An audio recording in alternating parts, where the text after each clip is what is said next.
Scared? Scientists can't explain these terrifying signals from parallel universes. Have you ever wondered if your duplicate was wandering through some other universe, and what would happen if you were face to face with that person? In this video, we will tackle the concept of parallel universes and how scientists have been unable to explain some absolutely terrifying signals which we think come from the parallel universes. Before we talk about these sinister signals from the parallel universes, I would like to request that you subscribe to our channel. Subscription is the best way to support our channel, and I really appreciate all the support you can send our way. A big thank you to all those kind supporters. Alright, so there is this phenomenon which scientists have not been able to answer. How do we experience all these different things? And more importantly, why? Very conveniently, scientists chalk it all down to illusory things like chance, or just a happy or sad coincidence. But there are far too many cases to be considered only a chance, and some of those cases are so bizarre that no rational explanation could fully account for it. While we cannot share the details of all these strange cases in today's video, we will give you some examples of it to illustrate our case. But let's start with one of the most well-known of these cases, one which involves one of the most important figures for ending racial abuse and promoting civil rights in South Africa, Nelson Mandela. Nelson Mandela passed away in 2013, and the world mourned his death. His passing was commemorated like no other, with almost every leader in the country attending his funeral. Yet, even with the death of such a well-known individual, something strange happened. Some people spread across the world remember Nelson Mandela living a very different life than what he led. These people were convinced that Nelson Mandela had in fact died in the very prison in which he was released from in 1990. These people seem to remember that Nelson Mandela had died in 1985. They swear that they can remember his wife giving him a memorable eulogy and the world sending him off in the best way possible.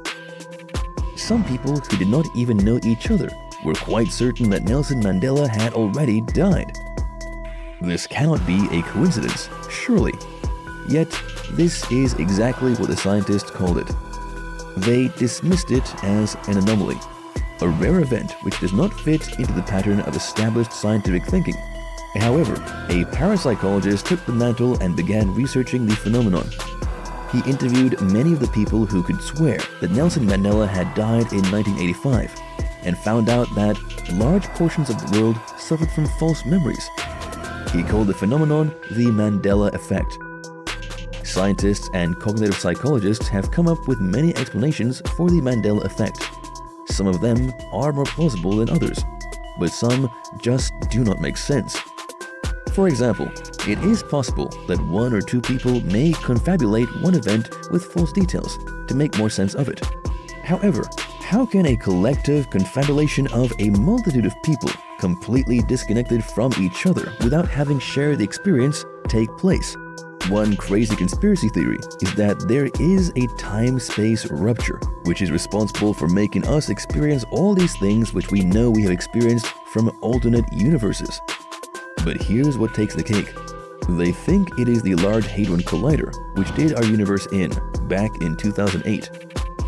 Whether you believe in these theories or not, science does provide some basis for this. For instance, Stephen Hawking was the first theoretical physicist to give us the idea of black holes. He conceptualized these black holes in many different ways. One of them was that these black holes are portals to parallel universes. He also said that black holes are these huge gravitational wells from which even light cannot escape. And since even light cannot bounce back from them, they are therefore invisible to traditional methods of detection. But other researchers have stipulated that black holes are not eternal prisons, but these may be windows into parallel universes. This may mean that once you jump into one, you may not be able to find your way back to your own. Some scientists have even speculated that black holes have the potential to erase your own past, since you can always come back to your own universe and undo whatever mistakes you made in the past. So let's talk about another story, which will convince you even more that there is something more to the Mandela effect than false memories. This story revolves around an interaction between two friends. The narrator met this shy person called Gavin, who was very intelligent and was interested in computers. Both friends bonded over their love of games and began to frequent each other's homes. One day, the narrator went to Gavin's house unannounced and found an older person of the same name in the house. He had gray hair and looked quite old. The narrator thought that this was Gavin's father, but the stranger said that he was Gavin himself and told the narrator to come back another time. He was surprised to meet his regular friend at the time, who swore that he was at his home and that there was no other person at his home by then. It could be a prank, but Gavin might have told him at some point that it was a prank, especially since they remained best friends. So what do you believe? Do you believe we live in parallel universes? Feel free to comment at the end. Hit the like button if you enjoyed today's video. Thank you for watching this video till the end, and catch you in the next one.